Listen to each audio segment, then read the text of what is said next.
Boa tarde, pessoal, tudo bem?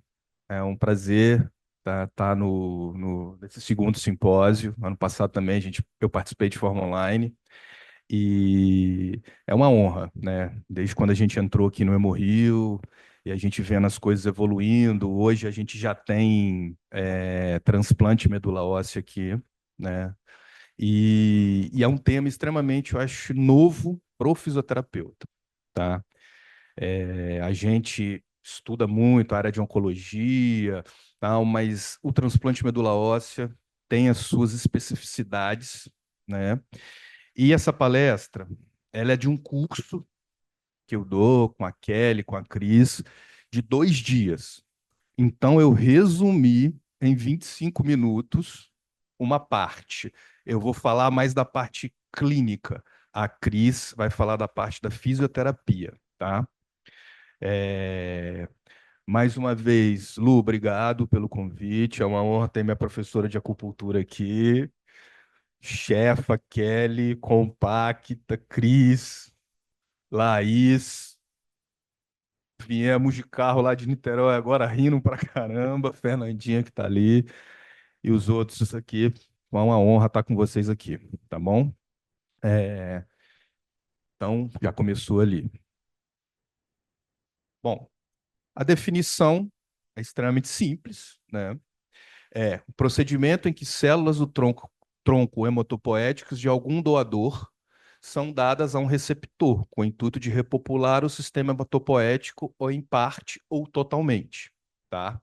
Então, você tem um doador, que pode ser o mesmo paciente, que é o transplante autólogo, que a gente vai falar rapidinho, e o paciente transplante halogênico, que tem um doador diferente, tá? Bom, o transplante de medula óssea é algo extremamente novo. Tá? Os primeiros, o início nos humanos, eu nem coloquei a parte de animais, que tem toda uma abordagem também para entender, porque vocês estão vendo ali, mais ou menos 1950, o que que teve 5 anos antes? Segunda Guerra Mundial, bomba de Hiroshima, Nagasaki, radiação, é, radiação ionizante. E isso teve efeitos na saúde das pessoas, né? E a medicina começou a fazer o quê? Vamos estudar então os efeitos terapêuticos da radiação ionizante, tá? E aí a gente começa com os primeiros trabalhos, né? Ó, 1950, TMO capaz não apenas de proteger lesão de radiação, mas poderia ser utilizado para tratar doenças. E aí, ó, eu pego aqui de 1950, ó, eu tenho um platô, eu tenho uma elevação aqui, ó, o interesse aumenta muito, tá? Entre 1950 e 1960, várias tentativas em fazer o transplante halogênico. Eu sou o paciente, Márcio é o meu doador compatível, só para vocês darem uma ideia. Então, esse foi a tentativa para fazer o transplante halogênico, né? Várias tentativas falharam em humanos, o que fez o interesse do procedimento cair. Então, começou, e aí eu vou dar apareceu uma doença secundária, né? O paciente respondia bem nos primeiros dias, depois ele começava a ter diarreia, começava a ter, não queria comer, ficava na cama, infecções e morria. E aí eles não conseguiam entender o que era essa segunda doença, que hoje a gente já entende, tá? Pelo menos um pouco. E aí o, o interesse fez para o transplante começou a diminuir. Aqui é o primeiro trabalho, 1960, tá? Transplante de medula óssea num homem, tá? Primeiro paper. Oi? Novo, é muito novo. Transplante de medula óssea é uma coisa muito nova. E aí, o que que começou, que foi o boom para começar a descobrir mais coisas do transplante? Foi quando descobriram a ciclofosforina, que é um imunossupressor. Antes, eles tratavam os pacientes com metrotexato. E aí, quando eles juntaram o metrotexato, que é o imunossupressor, com a ciclosporina, aqui, ó, aqui só com metotrexato. Olha a sobrevivência, como é que cai. Aqui com metotrexato mais fosforina, a sobrevivência começou a subir. Então o paciente tinha mais tempo e os médicos estudavam mais para ver quais essas complicações e definir esse diagnóstico. Desafios para o TMO, né? Então, o que são os desafios do TMO? Achar um doador, transplante autólogo, a gente vai falar daqui a pouco. Eu sou meu próprio doador, tá? Transplante halogênico, eu tenho que ter um doador diferente, tá? E aí, como não tem tempo, eu tenho que falar de forma mais sucinta. Eles descobriram essa segunda doença que eu falei aí, que é a doença do enxerto versus hospedeiro, que eu vou falar um pouquinho dela mais para frente, tá? E é tão temido o quê? A recidiva. Então, esses eram os desafios. E são até hoje, né? Aqui são as fases, né? Pré-transplante, pré-infusão. Então, aqui o paciente tem um diagnóstico, começa a fazer tratamento com quimioterapia, tá? Que é a parte da remissão. E quando vai consolidar, uma das formas que se tem é o transplante, a fase de consolidação. Então, isso aqui é a mobilização e coleta das células, tanto do autólogo, paciente que é o seu doador, quanto do halogênico que tem um doador. O condicionamento, aqui nós vamos usar quimioterapia para preparar a medula óssea para o transplante. A infusão, depois que eu coleto aqui, ó, eu guardo ela, é mais comum, e crio preservação. Depois que passa a fase do condicionamento, eu tenho a infusão, tá? Depois eu tenho a pega, que é a recuperação da medula, e a alta hospitalar. Então, essas são as fases do transplante. A fisioterapia, ela entra em cada uma dessas fases. Aí a Cris vai falar, tem fase aí que a gente, por exemplo, a infusão. A infusão é o dia da infusão que vai botar uma bolsa de sangue, é igual uma bolsa de sangue, e o paciente vai receber aquela bolsa de sangue. Então, esse é um dia que a fisioterapia não entra, tá? Na mobilização e coleta, a Cris vai falar os cuidados, a segurança com esse paciente, tá? Essa marca, esse ano é importante, 2013, ó, tô falando ali de 1950 a 2013, que foi completado 1 milhão de transplantes no mundo, então é uma data que a gente sempre gosta de relembrar, né? Isso aqui são as fontes de células, aonde eu consigo ter essas células, tá? Pode ser pela bacia, que é a da medula óssea aqui, ó. O médico coloca, não vai para o centro cirúrgico, o paciente tem que ir para o centro cirúrgico, anestesia, ele vai botar uma agulha aqui e vai aspirar as células do tronco hematopoéticas. Pode ser uma máquina de aférese, lembra uma máquina de hemodiálise, quem tem alguma experiência. E aí, aqui, ó, tem um cateterzinho aqui que vai pegando o sangue, passa aqui, e pega essas células e retorna com o sangue normal dele, porque eu tenho que pegar um tipo de célula, que vocês vão ver daqui a pouco ali, uma célula multipotente, que ela se transforma em todas as outras do sistema hematopoético, tá? E cordão umbilical, tá? Eu lembro, uns 20 anos atrás, era uma febre isso aí, todo mundo colhendo dos filhos, né? O sangue do cordão umbilical. Isso é muito importante porque isso tem impacto na pega da medula, na recuperação medular, ou complicações como doença do enxerto. Nós vamos falar rapidamente aqui. Então, as modalidades de transplante: transplante autólogo, autogênico. O paciente é o seu doador, tá? Ele entra nessa máquina aqui, geralmente é mais comum, e a gente colhe as células dele aqui. Geralmente é mais comum esse procedimento. Transplante halogênico, né? Eu tenho um doador diferente de mim. O singênico são de gêmeos de mesma placenta, univitelinos, tá? E o transplante de cordão umbilical, tá bom? Modalidades de transplante de novo. Aqui, ó, eu tenho que ter, quando é o halogênico, eu tenho que ter o doador, se ele é aparentado ou não aparentado. Aparentado é o quê? É um parente meu. Não aparentado é no Redome, que tem um sistema para captação de medula, tá? Vai ter uma foto aí. E aí o que acontece? Descobriram isso aqui também, que é a compatibilidade HLA Isso aqui é que, se eu for compatível com o Márcio, ele pode doar para mim, que é a compatibilidade HLA. E aí eu posso ter compatível, incompatível ou haploidêntico. Hoje está muito na moda esse tipo de transplante do halogênico. Quando eu tenho 50%, um exemplo, eu tenho um irmão, ele é 50% compatível comigo. O ideal, a escolha sempre é o quê? O paciente, o doador mais compatível, tá? O doador mais compatível, sendo irmão, ok. O doador compatível, sendo não aparentado, é a segunda escolha. E a terceira hoje, por isso que aumentou muito os transplantes também, é o haploidêntico, que eu posso ter 50% de compatibilidade. Ah, Rodrigo, mas pode ter. Então, assim, não é 100% compatível, ele pode ter mais complicações? Não necessariamente, tá? Não necessariamente. Já tem estudos que mostram isso. Por isso que aumentou o número de transplantes dessa forma. E aqui a gente vê, ó, um pai e uma mãe. Repara que essa primeira criança aqui e essa última, elas são compatíveis, ó. Então, geralmente, 25% de chance que tem quando a gente tiver filho, de ter filhos compatíveis. E aí, com o advento do haploidêntico, 50%, ficou mais fácil realizar o transplante halogênico.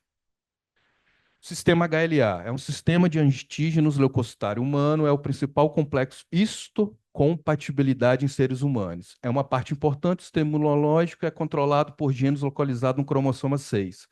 Apresenta peptídeos para o sistema imunológico, evento essencial para o correto funcionamento da resposta imunológica. O sistema HLA tem papel fundamental dos antígenos próprios e não os próprios do nosso organismo. Então, quanto mais compatível, os antígenos, eu não vou estranhar, não vou ter o quê? A rejeição.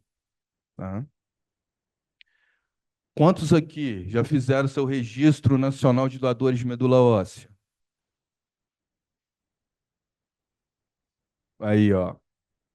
Precisa, hein, gente? É uma coisa. E assim, olha como é que de 2007 a 2018, ó, é interessante, tá? Pronto, agora nós vamos falar da célula tronco hematopoética, que é essa aqui, ó, que está lá na medula. Ela é uma célula muito potente que dá origem a todas as células do sangue, tá? Aqui, hemoglobina, plaqueta, leucócitos, neutrófilos, monócitos. Então, é essa célula que eu quero povoar aquela medula. De novo, botei isso aqui para repetir, que são as fontes. O médico vai escolher qual é o melhor, tá? Se vai ser por aqui, por aqui, por aqui, tá bom? E aí, qual a importância do transplante? Ó, no transplante autólogo, o transplante autólogo, eu sou o meu próprio doador. Restauração do tecido hematopoético do próprio paciente. Tratamento de tumores quimiosensíveis, tá? Então, o transplante autólogo, eu vou corrigir a aplasia induzida pela quimioterapia em altas doses, que é aquela fase do condicionamento que eu falei para vocês. Eu vou literalmente destruir a medula do paciente, vou coletar dele células multipotentes, vou colocar na corrente sanguínea e essas células multipotentes vão para a medula e repovoar essa medula, tá? E o transplante halogênico, eu vou me ater a esses dois de forma mais objetiva, tá?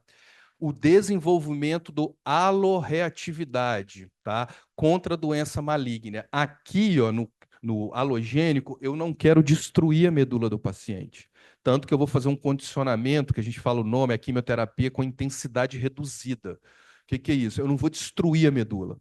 Eu vou deixar a medula fraca e vai vir a medula do Márcio e ela vai combater a medula do Márcio. Se a minha medula produzir células leucêmicas, a medula do Márcio vem e destrói ela, que ele é compatível comigo. Tá? Aqui é o procedimento. Tá? Paciente. Aqui, ó, o autólogo. O próprio paciente é o doador. Tá? Aqui ele vai fazer o condicionamento, que é quimioterapia ou radioterapia. E aqui ele vai receber a infusão das células tronco que foram colhidas, tá? Aqui, ó. Aí, quando ele receber isso, vai ter um tempo de enxertia para ele ter a pega da medula, depois ter alta. Aqui o halogênico eu tenho que ter um doador. É o mesmo procedimento, tá? Então, o paciente faz quimioterapia e, em alguns casos, faz isso aqui, ó, irradiação corporal total, TBI. Essa máquina aqui, para purificar mais ainda quando o paciente for receber a infusão, as células do tronco hematopoéticas. Tá? Aqui são N doenças que se tratam com transplante, tá? Não só doenças hematológicas, mas a gente não tem tempo de falar sobre isso. O transplante autólogo é iniciado em pacientes que responderam de forma completa ao tratamento convencional. Qual que é o tratamento convencional? Quimioterapia. Ele remetiu da doença. E aí o que acontece? O médico vai para a segunda fase do tratamento, que é a consolidação. Aí ele faz o transplante com o paciente. Tá? Pacientes que foram tratados. Ó, isso aqui é importante falar, ó. É, porém, possui risco elevado de recidiva. Então, o autólogo tem uma chance maior de ter o que? A recidiva da doença de novo. Tá? Pacientes que foram tratados e estão em remissão, mas apresentam recidiva, recaiu a doença de novo, passam por um novo tratamento de quimioterapia e vão realizar o TMO como forma de consolidação, aquilo que eu falei aqui. O transplante autólogo, então, linfoma não Hodgkin, linfoma Hodgkin, mieloma, tumores de células germinativas avançadas e recidivas. Eu só vou pegar isso aqui, ó. Memorizem essa palavra, mieloma múltiplo. Isso tem repercussão, entendeu? Ah, é uma doença do sangue. Sim, mas isso tem repercussão na saúde do osso do paciente. Essa doença, ela altera a relação de osteoblastos com osteoclastos. Por que eu estou falando isso? Porque a Cris vai trazer uma coisa de ontem, que eu recebi de uma amiga, para mostrar para vocês que, assim, o fisioterapeuta tem que tomar cuidado ao mobilizar o paciente. Tá? Ah, é doença do sangue. Não. Então, ela vai contar um relato para vocês. Lembrem desse nome, não esqueçam, mieloma múltiplo. O halogênico, indicado para neoplasias malignas, leucemias agudas, crônicas, pode ser por linfoma de Hodgkin também. Não Hodgkin não é comum, geralmente é mais comum o autólogo. Mieloma também é mais comum o autólogo. E síndromes mielodisplásicas, doenças não malignas, só no nome, tá? Mas essa doença aqui é horrível, anemia plástica severa. De novo, as fontes. Por que eu estou colocando isso? Porque isso agora, as fontes. Ou é medula, ou é sangue periférico, ou é cordão umbilical.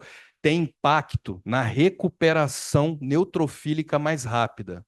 Uma é mais rápido do que a outra. Então o médico escolhe, pô, vou ganhar tempo para esse paciente recuperar de forma mais rápida o sistema imunológico dele. Outras têm aumento dessa doença do enxerto crônico. E outras problemas com doador. Vamos dar um exemplo: medula óssea. O médico vai botar uma agulha aqui. Entendeu? Então o cara vai sentir dor.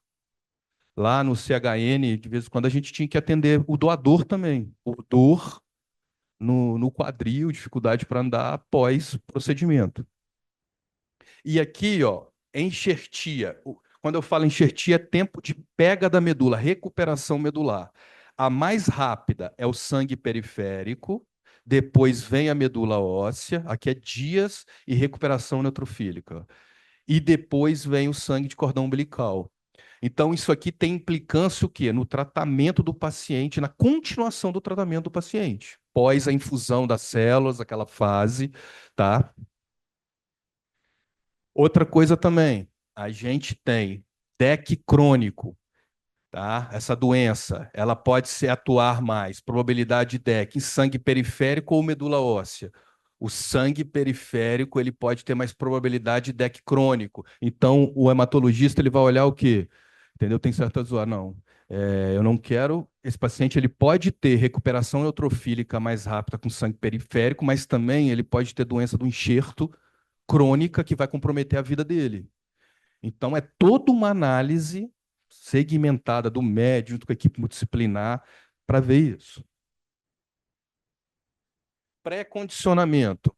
antes da quimioterapia ou da rádio. Avaliação dos status clínicos, interação com a equipe, profilaxia infecciosa, os catéteres. Nesse curso que a gente dá com a Kelly esses 2 dias, a gente tem uma enfermeira que fala só de catéter.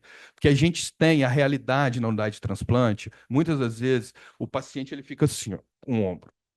Catéter aqui. Não, não pode mexer, não pode mexer. Aí, beleza, ele saiu bem, teve alta, mas tá lá com um bloqueio no ombro. Então a gente entra lá para mostrar, não, peraí, não é assim. Entendeu? Tem como a gente mobilizar o paciente e ele ter função daquele braço. Entendeu? Porque geralmente o custo, quando se perde um catéter desse, e tem que colocar outro de novo, o tratamento, já procurei saber, gira em torno de uns 100 mil em hospitais particulares aí. Então, por isso que a gente entende também a preocupação da enfermagem. E aí a gente trouxe uma enfermeira para explicar todos esses catéteres. 5 minutos. O condicionamento, que ele vai ter a função de erradicar a malignidade hematológica, no caso de indicação maligna para o transplante, fornecer imunossupressão para garantir a enxertia e evitar a rejeição, e fornecer nichos de células-tronco na medula óssea do hospedeiro para novas células-tronco. Então, assim, o condicionamento ele vai te ajudar todas essas 3 características aí. O condicionamento, né, aqui, ó, condicionamento é a quimioterapia, tá? Ou a radioterapia também.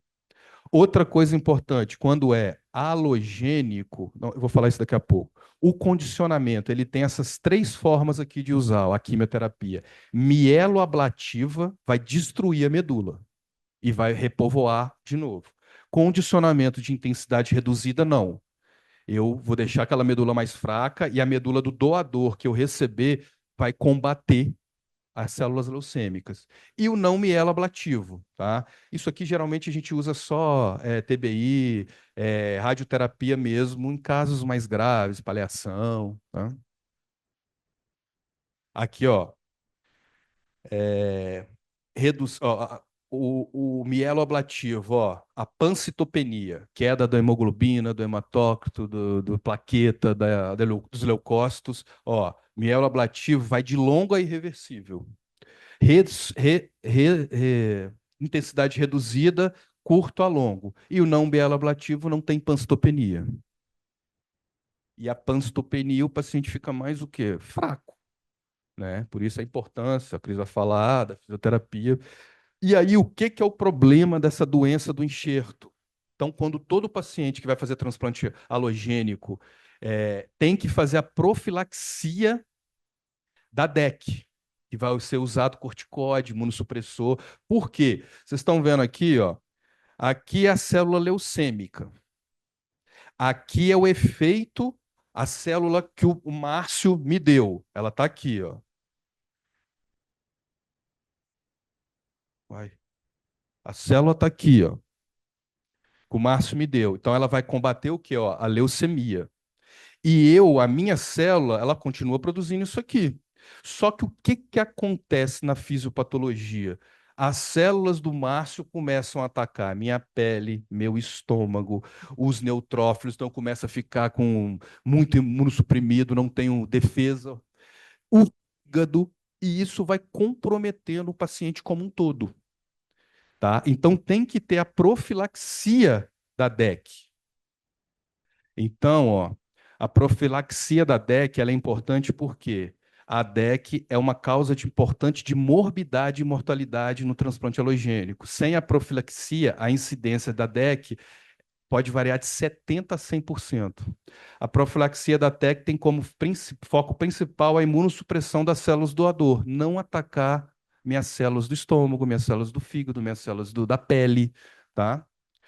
A escolha do melhor regime deve ser baseado considerada doença de base, grau de compatibilidade do HLA, regime de condicionamento ou características do paciente. Aqui são os remédios que podem ser usados. Tá? Agora, as principais complicações. Um exemplo, ó, eu já avaliei, o paciente tem a doença.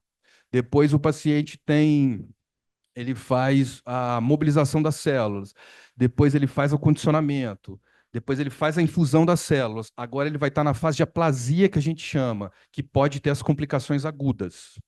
Ó, mucosite, para quem não sabe, olha a boca da pessoa como pode ficar. Os graus de mucosite, muitas vezes por conta de quimioterapia, tá? Neutropenia febril, o paciente já não tem sistema de defesa, ainda faz febre, isso é uma urgência médica, tem que ser tratado, senão o paciente morre, tá? Síndrome obstrutiva sinusoidal, que é uma síndrome que dá no fígado e ela também corre risco de vida. Cistite hemorrágica, olha como é que pode ficar por trás, dentro da bexiga do paciente, toda cheia de sangue, tá? Falha da enxertia também pode falhar, tá? A gente tem algumas tempo, ó, a definição de falha é a contagem dos neutrófilos abaixo de 500, tá? No dia 28 após o transplante, quando a fonte de células é a medula óssea. Quando é de sangue umbilical, após 42 dias. Isso também é uma das complicações. Tá? A enxertia é quando eu tenho.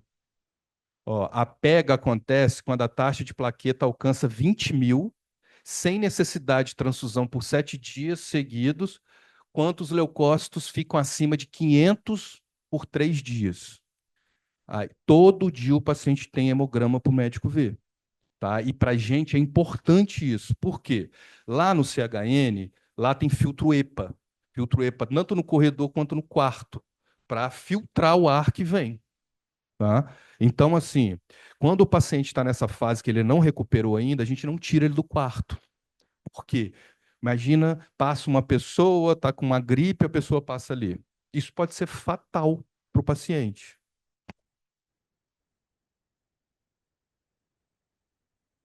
Oi?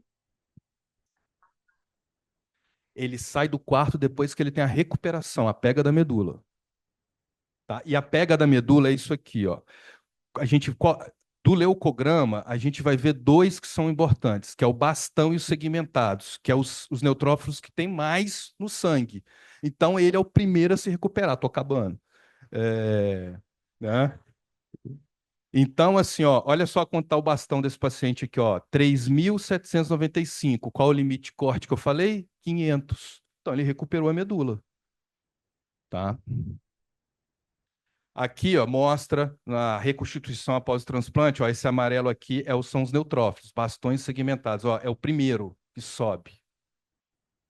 Aqui uma paciente nossa lá, ela no D11, quando ela recebe a infusão das células troncohematopoéticas, o médico, a equipe conta como D0 para ela, tá? Aí vai D1, D2, D3, D4. Aí no D11 que ela recuperou a medula. Aí lá no CHN a gente tem esse bolinho aqui para dar para os pacientes, tá bom?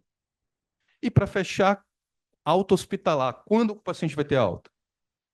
Paciente não teve febre por 24 a 44 horas, paciente é capaz de tomar comprimidos e mantê-los por 48 horas. Por que isso aqui é importante? Vocês lembram a boca do paciente, dependendo da mucosite, o cara não engole, então não tem como ele ter alta.